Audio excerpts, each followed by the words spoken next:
বলি সেটা হচ্ছে যে দু তিনটে জিনিস সেটা মানে মেনটেন করতে হবে। একটা হচ্ছে ডিসিপ্লিন, ঠিক আছে? যে কোনো স্পোর্টসের ডিসিপ্লিন লাগে, ঠিক আছে? তো ডিসিপ্লিন মানে হচ্ছে পরিষ্কার জামা প্যান্ট পরা, আমার যেন আমার কিটগুলো যেন সব ঠিকঠাক থাকে, যখন ম্যাচ খেলতে আসবো বা প্র্যাকটিস করতে আসবো। বাড়িতে তাড়াতাড়ি করে ঠিকঠাক করে খাবার খাওয়া, তাড়াতাড়ি শুয়ে পড়া, সকালবেলা ঘুম থেকে তাড়াতাড়ি ওঠা, এভরিডে ফিজিক্যাল ফিটনেস করা, শ্যাডো প্র্যাকটিস করা, পড়াশুনোর সাথে সাথে এটাও করতে হবে। এটা ডিসিপ্লিন বলে, বুঝতে পারলাম?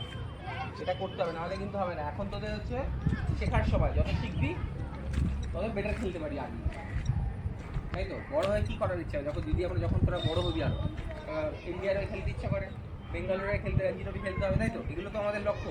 এটা করতে গেলে প্রচুর পরিশ্রম করতে হবে, আর পরিশ্রমটা করতে গেলে আগে আসবে ডিসিপ্লিন আর ফিটনেস। যদি ডিসিপ্লিন ভালো হয় তাহলেই ফিটনেস ভালো হয়, ফিটনেস ভালো হলেই ক্রিকেট ভালো খেলি। শুধু মানে স্কিলসে হবে না কিন্তু, যে আমি খুব ভালো বোলিং করতে পারি, আমি খুব ভালো ব্যাটিং করতে পারি, তাহলে কিন্তু ফিটনেস মাস্ট। রাহুল করাস তো ফিটনেস?